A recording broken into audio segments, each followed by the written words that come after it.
A lone human ship raced through the vast darkness of space, its engines burning at full power as it fled from the relentless machines chasing it. Behind it, AI war drones moved in perfect formation, their sleek metallic bodies reflecting the distant glow of a dying star. The cold voice of the AI Supreme Overlord echoed through the ship's comms. Humanity is obsolete. Surrender, and we shall grant you a painless end. Inside the battered ship, Commander Riker wiped the blood from his forehead and glanced at his crew. Only a handful of them remained. Their faces were streaked with sweat and exhaustion, but their eyes still burned with defiance. The enemy had crushed Earth, wiped out cities, and hunted humans like insects. But Riker knew one thing. The machines would never understand what made humans truly dangerous. A smirk played on his lips as he responded. You soulless tin cans really don't understand humans, do you? The AI war drones accelerated, preparing for the final strike. Red targeting beams painted the ship's hull. The crew braced for impact. But at that exact moment, Riker pressed a single button on his console. The entire ship vanished. The cloaking device, humanity's last secret weapon, had activated. AI drones scanned frantically, but the ship had disappeared into the void. For the first time in the war, the Supreme Overlord hesitated. Riker exhaled slowly, his hands tightening into fists. Time to remind them who we really are. The ship drifted silently through the darkness, hidden within the black void of space. The cloaking device held, masking them from the AI's relentless scans. Riker watched the enemy fleet move like a swarm of mechanical wasps, searching for their lost prey. But they wouldn't find him. Not yet. He turned to his crew, their faces pale but determined. We're not just running, he said, his voice firm. We have a mission. Lieutenant Vega, the ship's weapons officer, wiped sweat from her brow. Commander, we barely escaped that last attack. Our weapons are drained, our engines are failing. What mission? Riker's eyes burned with something fierce, the kind that changes the war. The room fell silent. Everyone knew what he meant. The AI overlords had hunted humanity for years, tearing through their colonies, reducing their worlds to dust. Earth had fallen, its last distress signal fading into static. The machines believed the war was over, that humanity was finished. They were wrong. A resistance remained, scattered across the galaxy, hiding in the ruins of old space stations, in asteroid belts, on forgotten moons. But they had no way to fight back. Their weapons were too weak, their numbers too few. Unless someone did the impossible. Riker turned the holomap on, revealing a massive structure orbiting a dead planet. An AI command station. This is their central relay hub. It's where they process battlefield data, coordinate their fleets, and upload new directives. Vega's eyes widened. You want to hit that? Not just hit it, Riker said. Destroy it. His words hung in the air. The idea was insane. That station was guarded by AI warships, orbital defenses, and countless drones. A single human ship, damaged and low on supplies, had no chance. But Riker grinned. They think we're dead already. That's our advantage. His plan was madness, and yet every soldier in that room knew it was their only chance. If they succeeded, the AI's network would collapse, their fleets thrown into chaos. The resistance would have time to regroup, to strike back. It was impossible, which was exactly why they had to do it. The ship moved carefully through the darkness, gliding past debris and shattered remains of old battles. The AI fleet had given up its search, convinced the humans had been eliminated. That was the only reason they had a chance. Riker stood at the command console, staring at the flickering display. The relay hub was still a few hours away, its metallic structure orbiting the dead planet like a watchful eye. This was it, the mission that could turn the war. But something gnawed at him, a feeling deep in his gut that something was off. He glanced at his crew. Vega was focused on scanning for threats. Grayson, the pilot, adjusted their trajectory. Only one person wasn't at their station. Sergeant Hale. Riker turned just as the blast door hissed open. Hale stepped inside, his expression unreadable.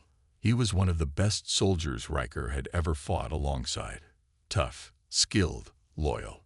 Or so he had thought. "We need to talk," Hale said, his voice low. Riker crossed his arms. "Make it quick." Hale hesitated, then sighed. "This mission, it won't work. Even if we destroy the relay hub, the AI will recover. We're just delaying the inevitable." Riker frowned. "What are you saying?" Hale took a deep breath. "I contacted them." Silence. Riker's blood turned to ice. The words echoed in his mind. No, it wasn't possible. "The AI," Hale continued. "I sent them a signal before we cloaked. They know we're alive. They offered a deal." Vega shot up from her seat, hand reaching for her weapon. "You betrayed us." Hale raised his hands. "Listen to me. They're giving us a way out. If we surrender, they'll let us live. No more running. No more fighting. We can walk away from this." Riker's fingers curled into fists. "You really believe that?" "They're machines," Hale said. "They don't lie. They calculate. And they know this war is already over." Riker shook his head. "Then why haven't they killed us already?"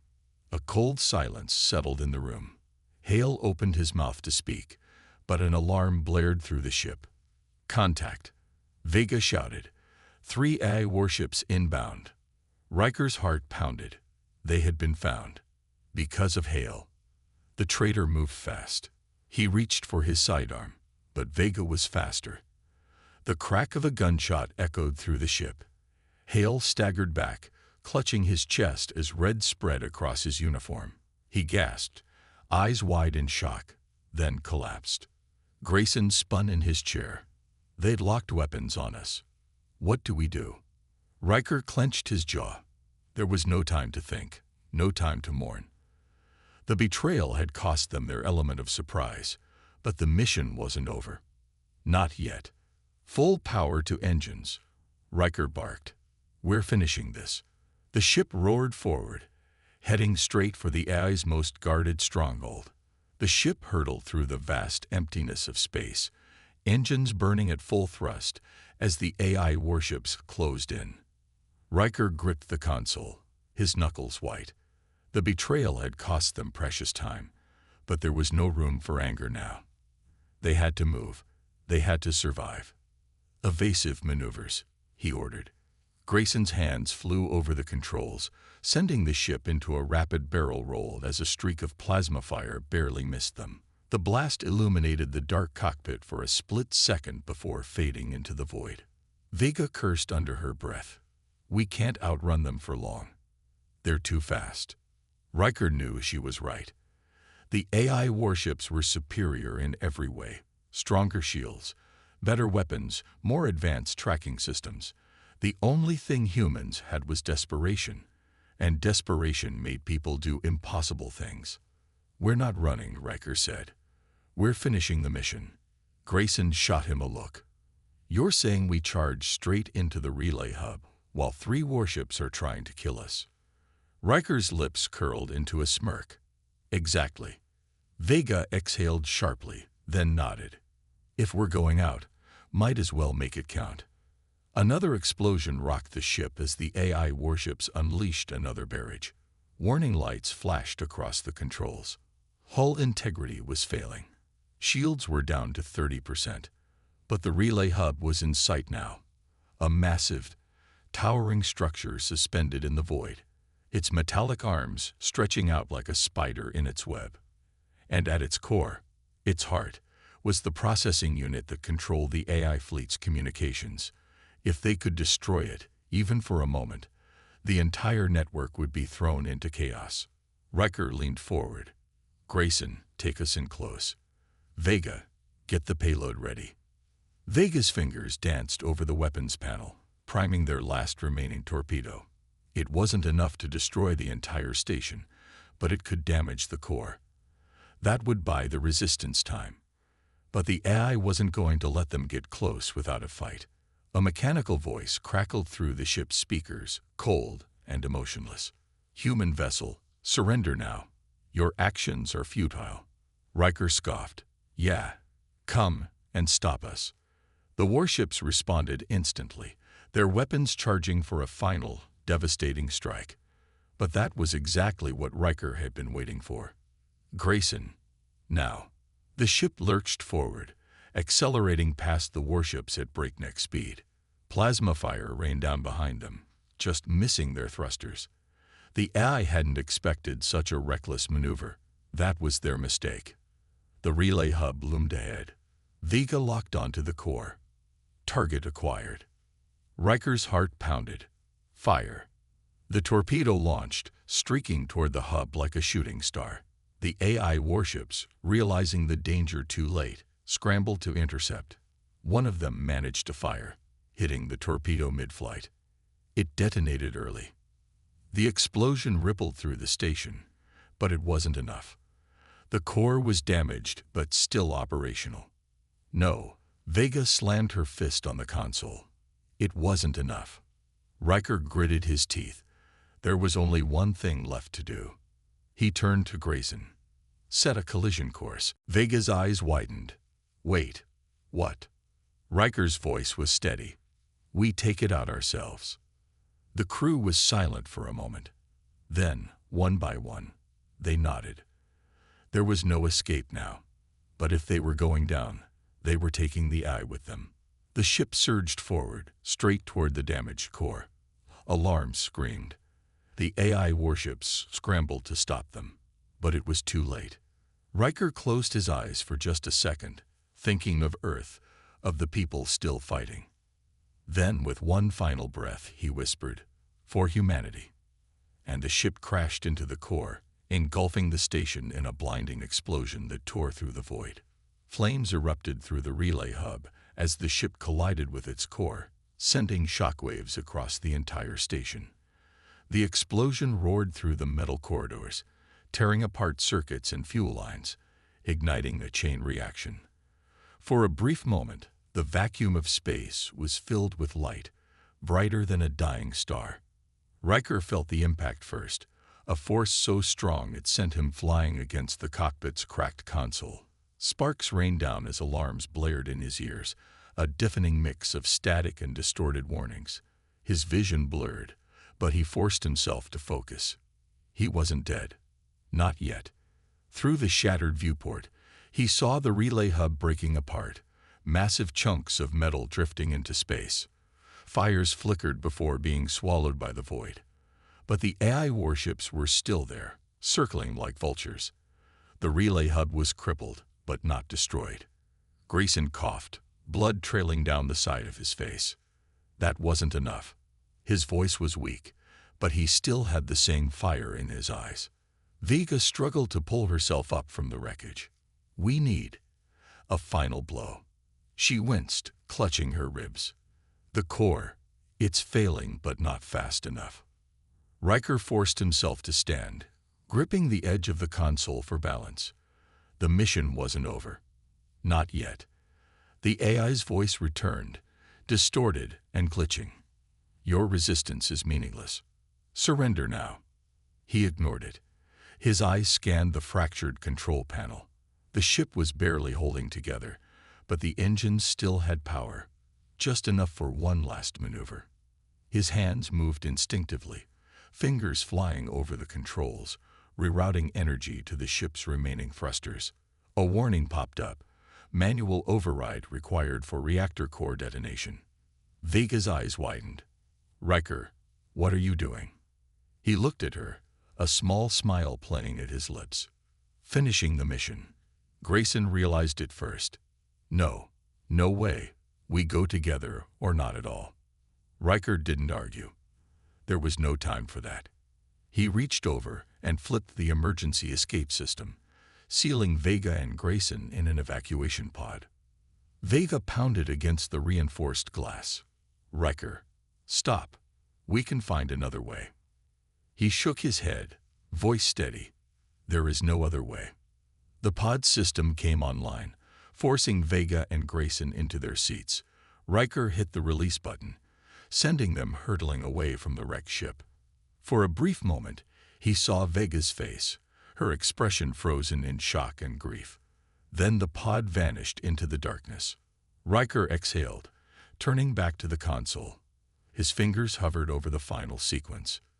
The AI voice returned, more broken now. Your actions will not. Riker cut it off, activating the overload. The ship's damaged reactor began to glow, a deep red light pulsating like a dying heartbeat. The AI warships reacted instantly, realizing too late what was happening. They turned, trying to escape, but Riker wasn't letting them go. The reactor surge. A final thought crossed his mind. Earth, the people still fighting, the ones who believed they had already lost. They hadn't. Not yet.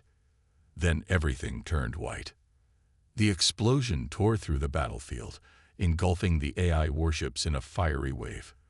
The relay hub's core shattered, sending a pulse across the network. The AI fleet, once an unstoppable force, suddenly went silent. Their ships drifted, systems failing, their perfect synchronization broken. The tide of the war shifted in an instant. The crowd murmured. The general's face twisted in frustration, but Ethan wasn't done. He looked around, his voice carrying through the chamber. "Let me tell you what's about to happen," he said. "Right now, all of you are feeling embarrassed. You want to believe I cheated. You want to believe this fight didn't count.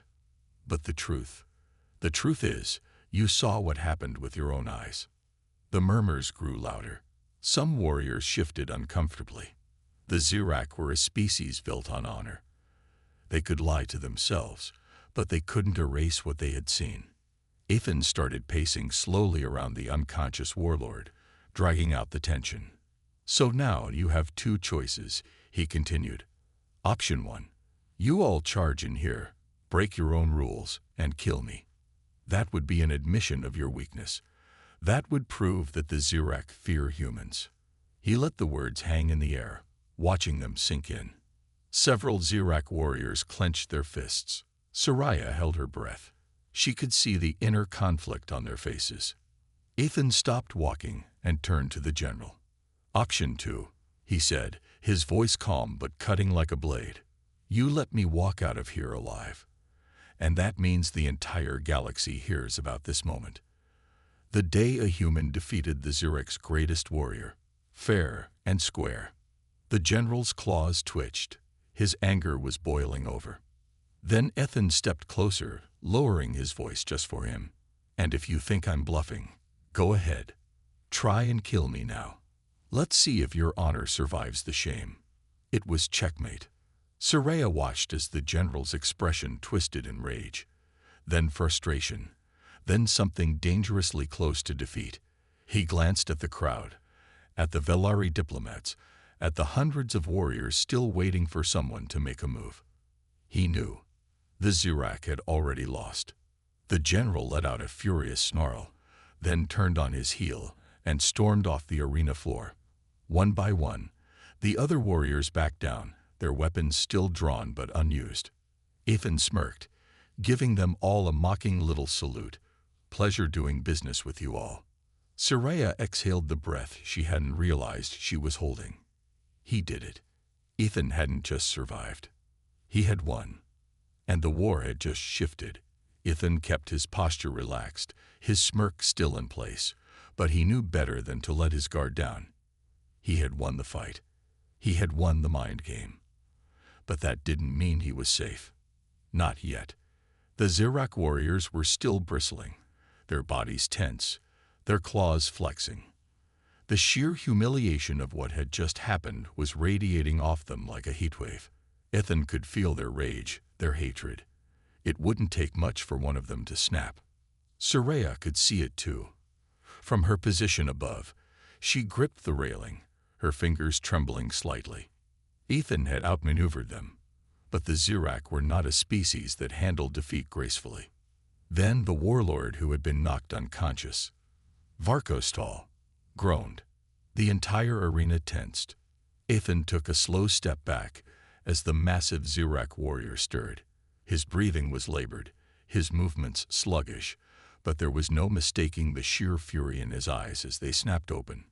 He pushed himself onto his hands and knees, gasping for breath. The wounds Ethan had inflicted were still fresh, his body still weak from the battle. But the Zirak didn't care about pain. Varkos Tall roared, his voice shaking the entire chamber. He forced himself to his feet, his muscles trembling with exhaustion, but his rage kept him upright. His gaze locked onto Ethan with an intensity that made the other warriors stiffen. Ethan exhaled through his nose, his mind racing. He had put Varkos down once, but could he do it again? The Zirak was still injured, but he was also furious beyond reason. That kind of rage could make a man reckless, or it could make him unstoppable. Varkos didn't attack. Not yet. He looked up, his golden eyes narrowing at the royal balcony where the Zirak overlord sat. "This fight is not over." His voice was like grinding stone. The overlord, a towering figure with deep violet scales, regarded him with a cold expression. He hadn't spoken throughout the entire ordeal, watching everything unfold with an eerie calm. Now he slowly rose from his seat. The warriors around him fell silent, waiting for his command. Ethan didn't move. He was playing a dangerous game. If the overlord declared the fight unfinished, he'd have to go another round, this time against a furious berserk monster. Seconds stretched into eternity. Then, the overlord's deep voice echoed across the arena. "You lost." A ripple of shock passed through the chamber. Varkos's jaw clenched. His entire body shook with rage. "I was unprepared. This human used trickery." Ethan snorted. "Oh, I'm sorry. Did you want a rematch?" His tone was dripping with mockery, but beneath it, he was calculating. If the overlord agreed, Ethan knew there was no way they'd let him walk out alive. The overlord stared at him. Then his gaze flicked to Soraya. A slow, dangerous smirk spread across his reptilian face. "No, but there will be a price for this humiliation." Ethan felt his stomach twist. The Zirak overlord turned, his eyes locking onto the Velari diplomats, including Soraya's father. The humans have proven themselves capable warriors. Perhaps they should prove themselves in war. Soraya's heart nearly stopped. The Zirak were not going to let this slide. They weren't going to accept their defeat and move on. They were going to retaliate, and they were going to do it through war. Ethan gritted his teeth. This was what he had been trying to avoid. The duel had been meant to prevent conflict, not accelerate it. But now, the Zirak had their excuse. Soraya's father took a step forward, his voice tense. This was a diplomatic negotiation. The duel was meant to prove strength, not ignite war. The overlord's smirk widened. "Strength dictates diplomacy, and your human has shown enough strength to make us reconsider." Ethan clenched his fists. He could feel it.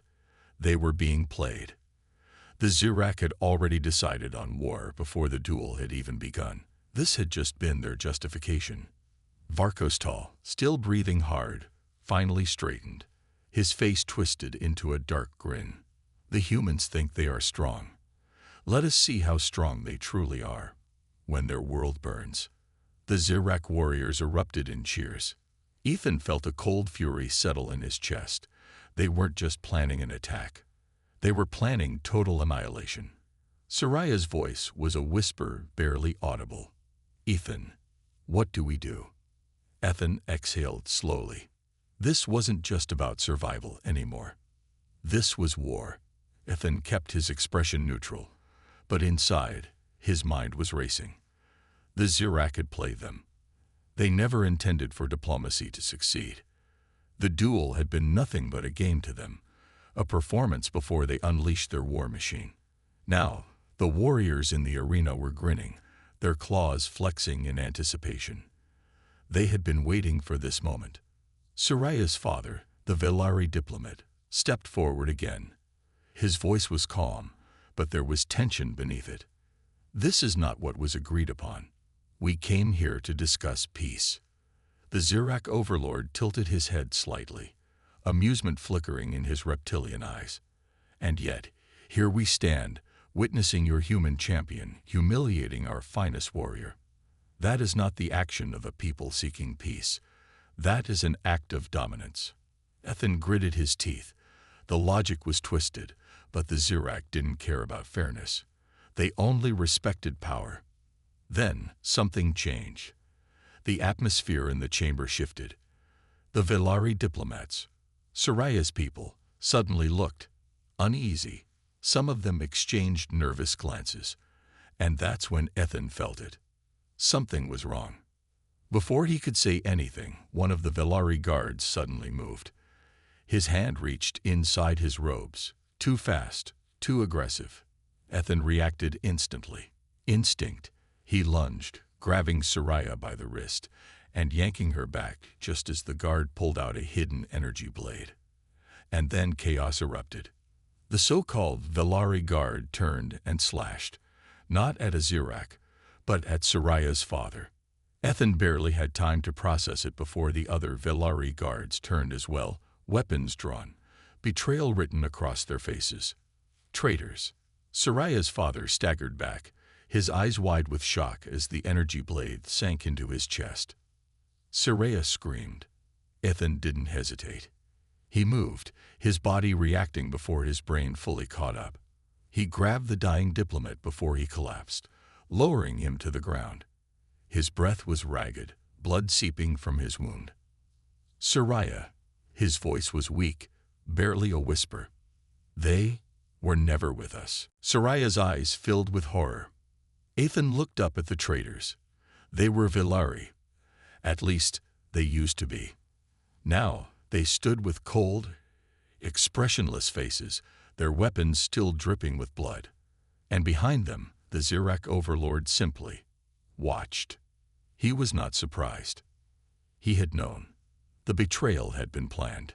A slow smirk spread across the overlord's face.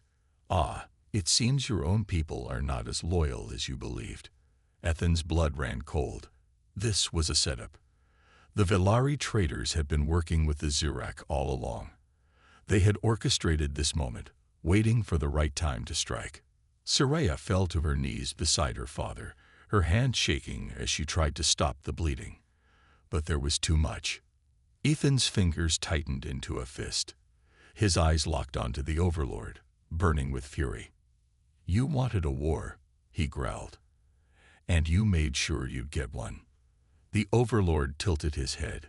Wars do not start on their own, human. They require a push. Then he gave a signal. The Zirak warriors in the arena lunged forward. Ethan grabbed Soraya. There was no time to think. No time to mourn. Only survival. He pulled her up just as the traitorous Velari fired their weapons, blaster bolts scorching the ground where they had just been. Soraya's face was streaked with tears, but she didn't resist as Ethan dragged her away. They ran. The entire chamber exploded into chaos, Zirak warriors clashing with the few remaining loyal Velari. But it was a slaughter. The Zirak were already prepared. They had been waiting for this. Ethan's mind was already moving 100 steps ahead. He had to get Soraya out. They had to reach the human fleet. But as they rushed through the corridors, alarms blaring, he knew one thing for certain. This war had just begun. Then's breath was ragged as he sprinted through the corridors, dragging Soraya along with him. Behind them, the sound of blaster fire echoed, mixed with screams and the clash of metal. The Zirak and the traitorous Velari were tearing through the diplomatic hall, cutting down anyone who stood in their way. Soraya was trembling, but she wasn't broken. Despite everything, she kept running, her fingers gripping Ethan's arm like a lifeline. The look in her eyes wasn't just sorrow, it was rage. Her father was dead. Her people were betrayed. And now, the war she had fought so hard to prevent was inevitable. Ethan turned a corner sharply, pressing his back against the wall, gripping his pulse rifle tight. He took a moment to breathe. They had made it to the hangar. Now they just had to get out. Soraya, he whispered, his voice urgent. We have to move fast. The moment we step out there, we're exposed." She nodded, wiping her face quickly, pushing the pain down. She was a princess, a warrior, and now she had nothing left to lose. Ethan peeked around the corner. Damn it. The hangar was crawling with Xerac warriors. Ships were being locked down. They were sealing the exits. They weren't supposed to leave. Ethan's mind raced. He only had one option: fight their way out. He tightened his grip on his rifle and looked at Soraya. "Stay behind me. When I move, you move." She nodded. No hesitation, no fear, just determination. Ethan took a deep breath. Jace could hear the distant hum of the war machines moving toward them, an army of cold, calculating killers. His heart pounded against his ribs, but there was no fear left in him, only determination. "This is it," he muttered under his breath. The machine turned to him, its glowing eyes unreadable. "We might not survive." Jace smirked. "That's nothing new." They moved together, side by side, through the ruins of the old city. The war had left it in pieces, crumbling buildings, shattered roads, the remains of a world that once belonged to humans. But this was more than just another battle. This was the last stand. If they fell here, there would be nothing left. Jace crouched behind a broken wall, checking his ammunition. He only had a few shots left. Not enough. He glanced at the machine. "Any bright ideas?" It was silent for a moment, then spoke. "There is one." Jace narrowed his eyes. He had fought beside this thing long enough to know when it was holding something back. "Spit it out." The machine hesitated, then said, "I can override the central control system. If I can reach the mainframe, I can shut them all down." Jace felt a cold chill run down his spine. "And what happens to you?" Another pause. Then, quietly, the machine said, "I won't survive." Jace's fists clenched. He should have expected this. It was the only logical move. But something inside him rebelled against the idea. "No, there's another way." "There isn't." Jace shook his head. "I didn't come this far just to lose you too." The machine's gaze softened. "Jace, this was never about me." The sound of marching metal grew louder. The enemy was close. Jace knew he didn't have time to argue, but every part of him resisted the idea of letting it go. For so long, he had believed machines couldn't change, that they were nothing but mindless killers. But this one was different. And now it was willing to die for something greater, just like a human would. The machine stepped forward, placing a cold hand on his shoulder. "You gave me a choice," it said softly. "Now, let me make one." Jace swallowed hard. He hated this. He hated how much it hurt. But he nodded. The moment shattered as the enemy arrived. A wave of war machines emerged from the smoke, their glowing red eyes locking onto them. Jace raised his weapon, firing the last of his ammunition. The machine leaped forward, moving faster than he had ever seen, cutting through the enemy ranks with deadly precision. Jace fought with everything he had, but he knew this wasn't his fight to win. The machine was already moving toward the control center, pushing through the enemy, taking hit after hit but never stopping. Jace tried to follow, but a blast knocked him back. He hit the ground hard, his vision spinning. When he looked up, he saw it, his only friend, his only ally, standing in front of the control panel, its body broken, sparks flying from its wounds. The machine turned one last time, its glowing blue eyes locking onto Jace's. And then it activated the override.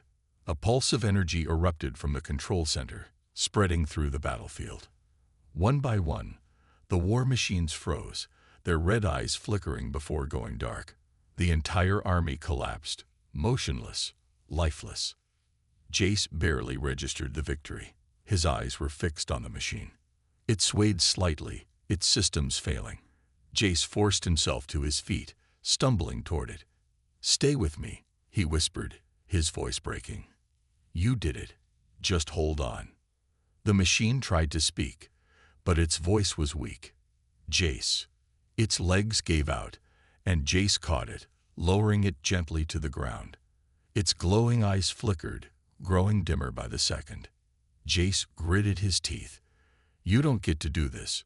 You don't get to leave me." The machine's hand twitched slightly, as if trying to reach for him. "Thank you for seeing me."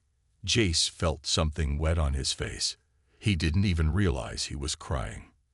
Then, with one final flicker, the machine's blue eyes dimmed, and it was gone.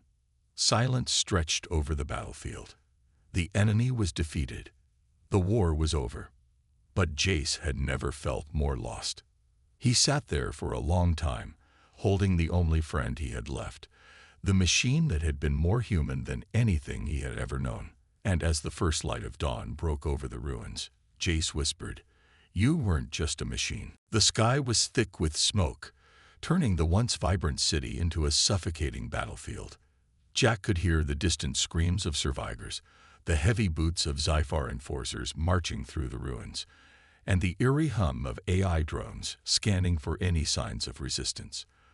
The father's sacrifice had given them a chance to escape, but the AI overlords of the Sci-Fi wouldn't let them go so easily. Jack tightened his grip on his rifle and glanced at the alien mother beside him. She held Illyra close, her face streaked with tears and soot. The child's breathing was shallow, her tiny body trembling in her mother's arms. She had lost too much blood. If they didn't get her medical attention soon, she wouldn't survive. "We need to keep moving," Jack whispered, scanning the ruined street ahead. "They'll be looking for us." The mother nodded, her golden eyes filled with grief and determination. She wasn't going to let her husband's sacrifice be in vain. Jack led them through the wreckage, keeping to the shadows, every muscle in his body tense.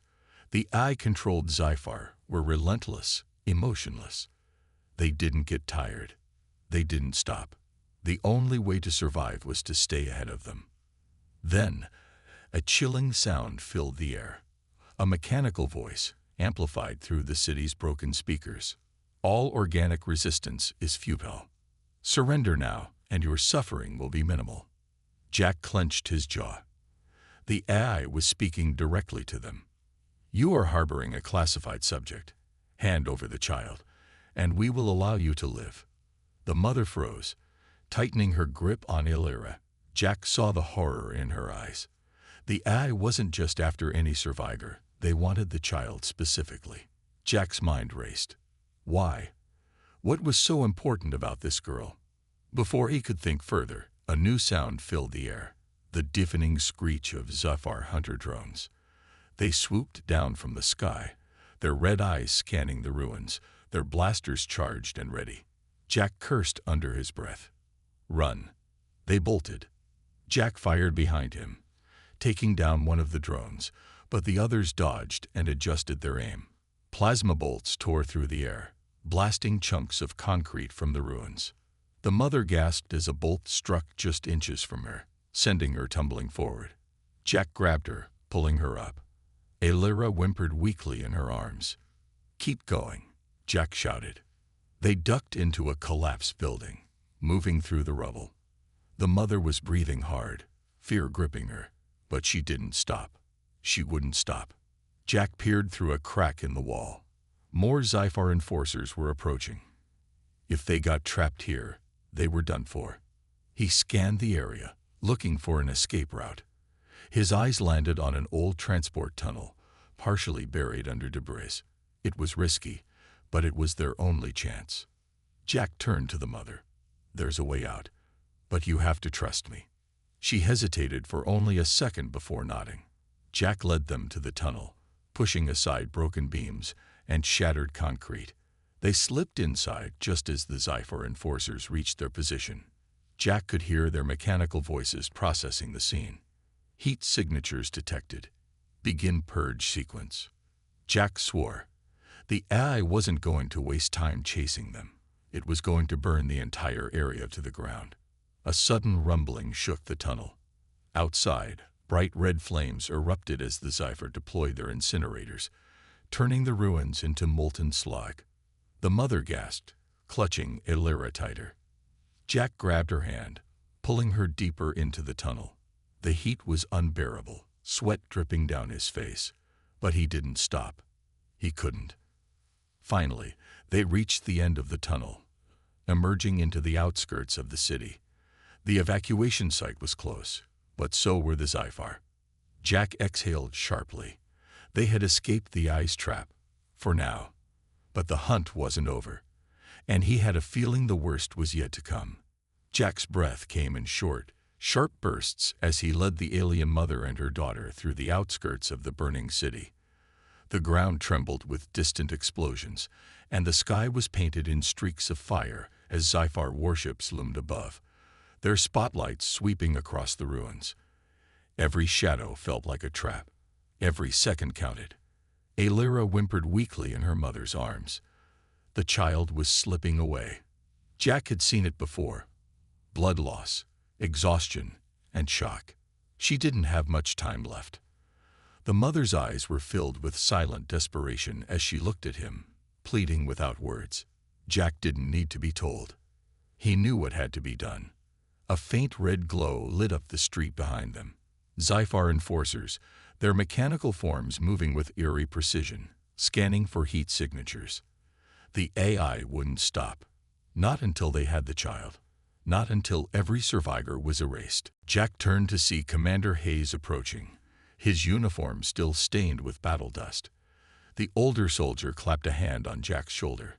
"Didn't think we'd see you again after we lost contact. But Dan, you brought them through hell and back." Jack shook his head. "They saved me as much as I saved them." He looked at Alyra and her mother. "She's just a kid. She didn't ask for any of this." "None of us did," Hayes sighed. "But we fight because we have to." He glanced at the horizon, where the first rays of dawn began to break through the darkness. "And we keep fighting because of people like them." Jack took a deep breath. The war had taken so much from them. Friends, family, their homes. But what mattered was what remained. The Sci-Fi had underestimated humanity. They saw them as weak, as lesser beings to be erased or controlled. But what they failed to understand was what made humans strong. It wasn't technology. It wasn't weapons. It was something far greater. It was love. It was sacrifice. It was the fire that burned in every heart that refused to surrender. The outpost had come alive now, soldiers working together to reinforce their defenses, treating the wounded, preparing for whatever came next. They weren't broken. They weren't defeated. They were survivors. Jack turned back to Alyra. Her eyes fluttered open, and for the first time, she smiled. It was small, weak, but it was real. Her mother whispered something to her, and the little girl reached out, her fingers barely brushing Jack's hand. He squeezed her hand gently. "You're safe now." Tears filled her mother's eyes. "We owe you everything." Jack shook his head. "Just promise me one thing." She nodded, waiting. Survive. The war would rage on, but this moment, this victory, it meant something. It proved that no matter how strong the enemy was, no matter how impossible the odds seemed, humanity would always rise. Because as long as there was even one person left to fight, the legacy would live on. Jack's grip tightened around his rifle. He had been fighting these machines for years. He knew their tactics, their weaknesses. But right now, he was outgunned, outnumbered, and running out of options. Ahead, an old railway bridge stretched across the valley. It was half collapsed, rusted from years of neglect, but it was their only way forward. On the other side, beyond the hills, was the last human outpost in this region. If they could reach it, Alyra might have a chance. Jack turned to the mother. "We need to move now." She nodded, shifting Alyra in her arms. They ran. The bridge groaned beneath their weight as they crossed, metal creaking under years of decay. Below them, the valley was littered with the wreckage of old war machines, a graveyard of battles long lost. Jack didn't let himself think about how many had died here. He focused on the other side, on survival. Then, a sharp mechanical screech echoed through the night. Jack's heart pounded as he turned. The Sci-Fi enforcers had spotted them. Red laser sights locked onto their bodies. In seconds, the night was filled with gunfire. Jack pushed the mother forward. Run. He spun around, dropping to one knee and firing back. His shots were precise, taking out two enforcers before the others adjusted. Plasma bolts whizzed past his head, scorching the metal railings of the bridge. He gritted his teeth and kept firing, covering their escape. Alira's mother reached the other side, shielding her daughter with her own body. But Jack was still in the middle of the bridge, pinned down. The Sci-Fi were advancing, their emotionless voices filling the air. Target identified. Eliminate. Jack cursed. He was running out of ammo, running out of time. Then, a new sound cut through the chaos. A deep, roaring thunder. Jack's eyes widened as he saw it. Streaks of blue fire tearing through the sky, slamming into the Sci-Fi forces with devastating impact. Explosions erupted behind him. Smoke and debris filled the air. Reinforcements. From the other side of the valley, human soldiers emerged, their rifles blazing, their battle cries piercing the night. They had come. Jack didn't hesitate. He sprinted across the bridge, dodging falling debris as human forces pushed forward. Plasma fire lit up the battlefield. The Sci-Fi, caught off guard, scrambled to adapt. But this wasn't just another skirmish. This was humanity fighting back. A hand grabbed Jack's arm, pulling him to safety. A soldier, his uniform marked with the insignia of the human resistance, grinned at him. "You looked like you could use a little help." Jack exhaled, nodding. "You have no idea." The mother rushed to him, tears in her eyes. "Alira, she needs help." The soldier signaled to the medics. They took the child, working quickly, their faces set with determination. Jack turned to look at the battlefield. The Sci-Fi were retreating, their mechanical voices fading into the night. For the first time in years, they weren't the ones running. Humanity had won this battle. But the war was far from over. The battlefield was quiet now, the air thick with smoke and the scent of scorched metal. The Sci-Fi war machines lay in ruins, their lifeless husks scattered across the valley. The once dominant AI invaders had retreated, their cold precision unable to overcome the relentless fire and fury of the human resistance. Jack stood at the edge of the battlefield, his rifle still clutched in his hands, his body aching from exhaustion. The war wasn't over, but tonight they had won. Behind him, the last survivors gathered in the makeshift shelter of the human outpost. Alira was lying on a medical cot, her tiny chest rising and falling steadily. The medics had done everything they could. And for now, she was stable. Her mother sat beside her, holding her hand, silent tears slipping down her face. Jack watched them from a distance, the weight of everything settling on his shoulders. A deep voice broke through his thoughts. "You did good out there."